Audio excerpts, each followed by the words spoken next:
It has been a lot. There was this verdict that everyone around the country, around the world, was waiting on with bated breath for weeks, for a year now. It finally came through. Unfortunately, at the same time as we talked about, a teenager was shot and killed by police in Ohio, and it's just a constant onslaught of these incidents. So, as a parent, how are you processing it, and how are you trying to communicate that to your children? Yeah. So, first of all, as a mother and as a mother of color, I had so much anxiety with the verdict. Like, I was sitting there watching my television and I'm like, oh my God, like my heart is literally going to burst out of my chest. Can they just, what is it? And half of me was like, just waiting for them to actually say not guilty, because we oftentimes have seen so many where the verdict is just not guilty and things just don't change. And so I was just really just so happy that the verdict came in and that it was guilty, just to first of all, to see George Floyd die in such a horrific way in front of the entire world. I completely just broke down for his family and just honestly for every single person before him as well. Because as we say George Floyd's names, let's say Emmett Till and let's say all Breonna Taylor and just the Dante Wright. And so there's just so many others. Racism isn't getting worse. It's, as Will Smith said, it's getting filmed, and it's getting filmed to the world. And so am I happy, that I'm not going to say his name, but George Floyd's, killer, murderer, is in prison or will be sentenced to prison or however that works? Yes. But am I happy overall? No. I'm actually angry. And I'm angry that we have a system that keeps allowing this behavior. That's the problem. This is a systematic problem. This is a racist systematic problem. And when we're talking to our children, we have to be honest with them. And we have to let them know what is going on. And we also have to let them know, as parents, what's appropriate to tell them versus, okay, when is it a good time to tell them? I have a 9-year-old daughter with multiple disabilities. So I'm sure parents, who have older children, the way they talk to their children may not necessarily be the way I talk to my 9-year-old that has multiple disabilities. But for example, I talk to her, I tell her, you are a beautiful Black princess, and don't let anyone tell you otherwise. And she looked down at her skin and she said, Mommy, I'm not Black, I'm brown. And when she said that, it just put everything into perspective of just a child and what we pour into our children. And she just looked at herself, I'm brown. She didn't look at herself as African American, as Black or something else. She just looked at the color of her skin. And I want her to know that the color of your skin is beautiful, right? And don't let anyone tell you otherwise. But we are going to have to have those hard conversations about why the world is the way it is, how it came to be that way, and then how you navigate through that. But I think the real conversation that I encourage all parents to have, and that I'm going to have with my daughter, is how do we fix the broken system? How do we stop allowing these are just reckless incidents, right? These reckless acts of violence to stop, because this is beyond ridiculous. This is beyond ridiculous, where the media is reporting different police shootings and just different shootings and just different acts of violence literally at every hour.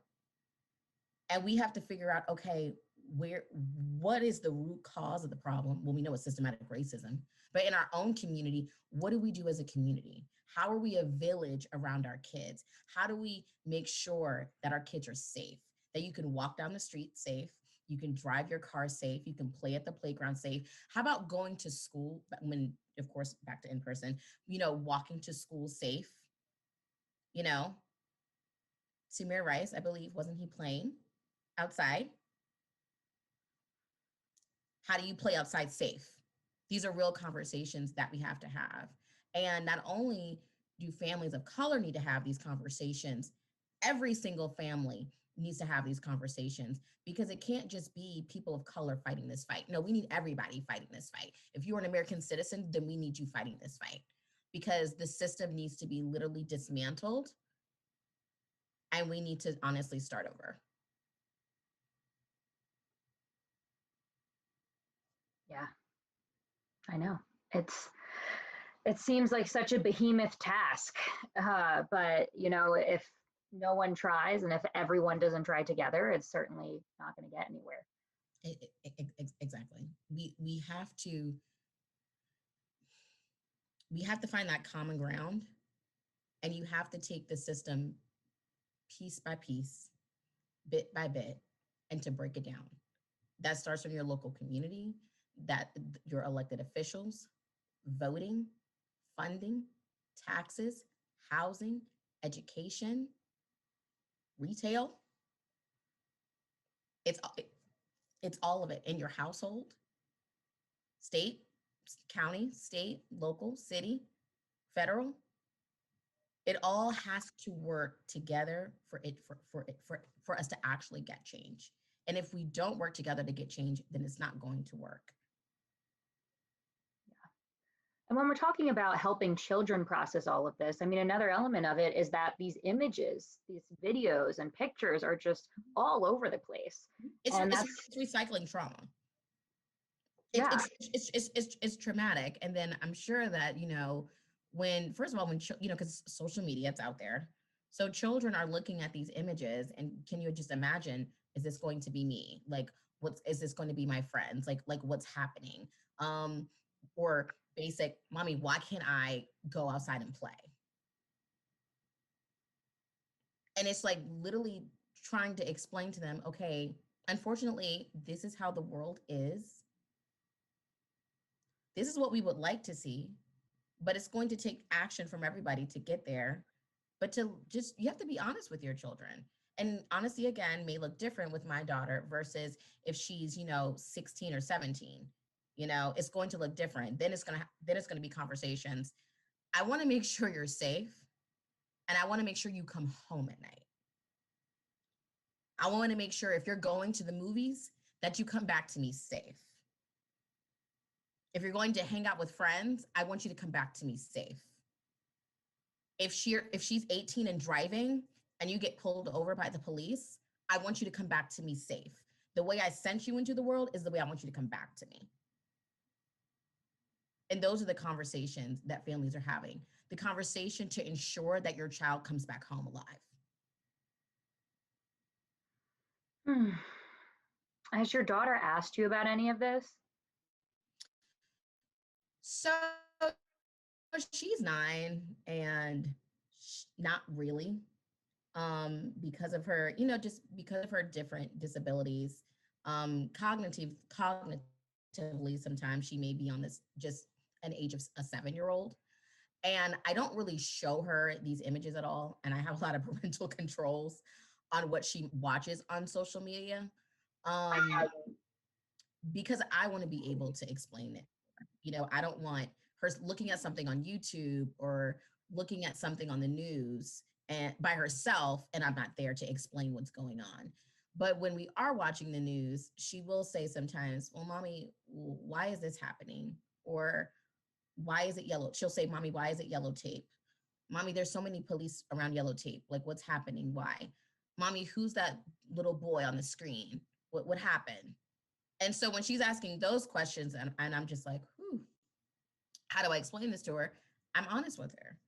And I tell her, sweetheart, sometimes in the world, people make bad decisions. And I was like, whether they are under stress, sometimes people just make the wrong decision. And in making the wrong decision, unfortunately, it can cost someone their life. And so it's important for us to be safe.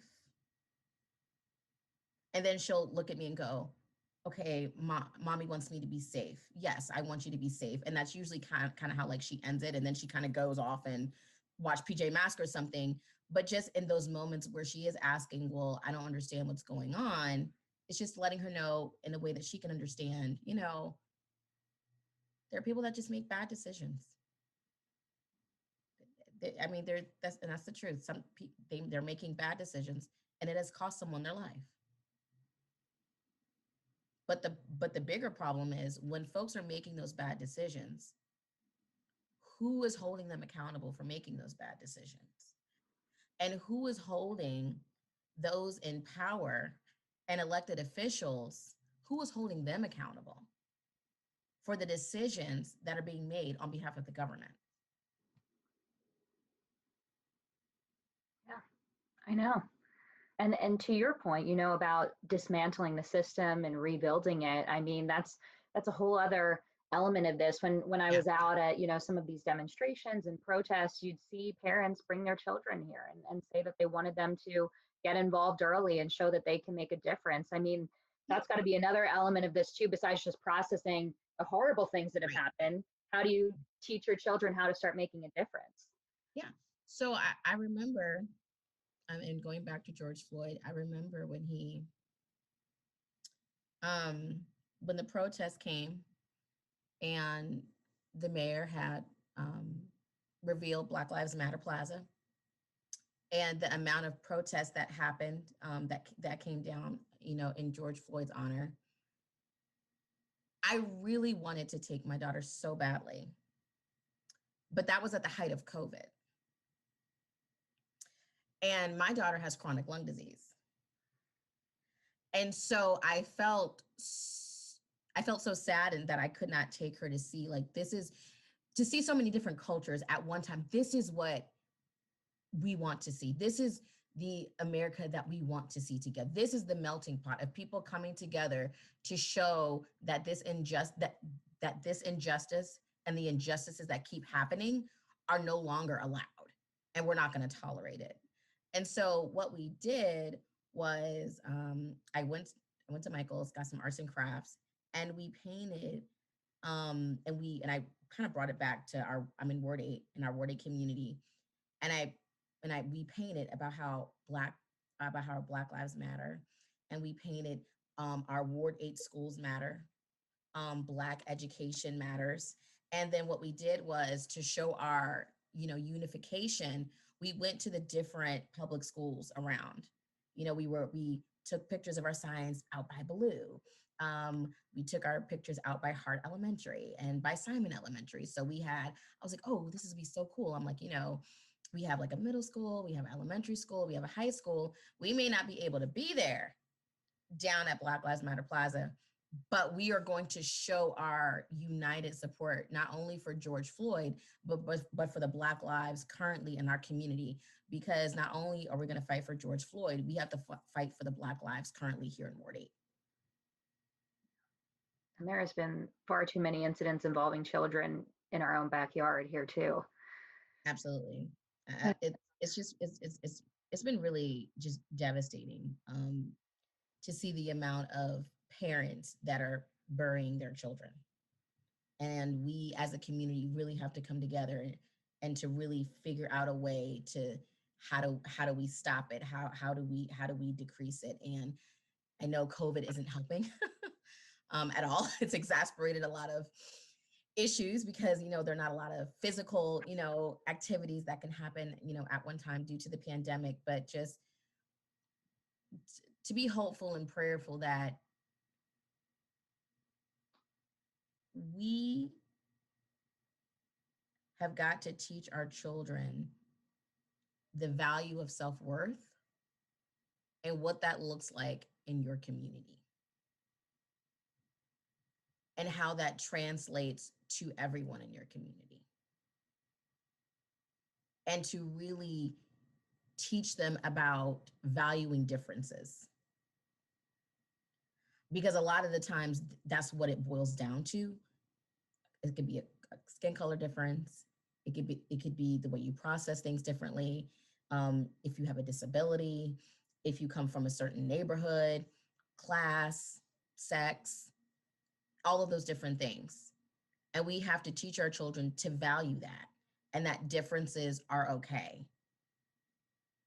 And if you're a mother of a child of a Black son, we honor you, because I know I'm having these conversations with my daughter. I know it's a very different conversation for a mother of a black son, let alone if her son has a disability. So I just honor them in this moment as well. Absolutely. Yeah. Oh man, we could talk about this forever. There's so much But to discuss. it's too much. It's It's too much happening at one. It's all I, happening at one time, and it's happening. I think that's the scary part. Like as a parent, is that it's not only happening in your backyard, but it's happening kind of everywhere across the country at the same time. But it's being exasperated because now we're in the middle of a pandemic, and so I just employ all of us. It should not take George Floyd dying for us to really look at these issues. These issues have been happening since America started. Tragedies, we can't keep allowing these tragedies and explaining these tragedies to our children for things to change. So we're calling on everybody, and I'm going to include the media in this, to really dig into the communities and to figure out how can we help? How can we how can we help spread the message that not only do we care about folks of color, not only do we care about other folks of different cultures, about how you really cultivate community. We keep reporting out one shooting after another, one police shooting after another, one violent act out of another. When are we going to keep reporting on the things that are working in our community and demand our elected officials and those who are representing us in all of our communities, not only to hold these folks accountable, but to really create systematic change?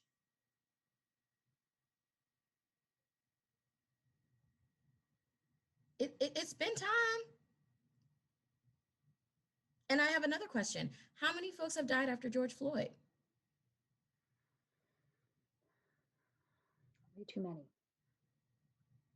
How much more blood are we going to carry as a country? How much more? Hmm. It this it has to come to an end. It just has to. It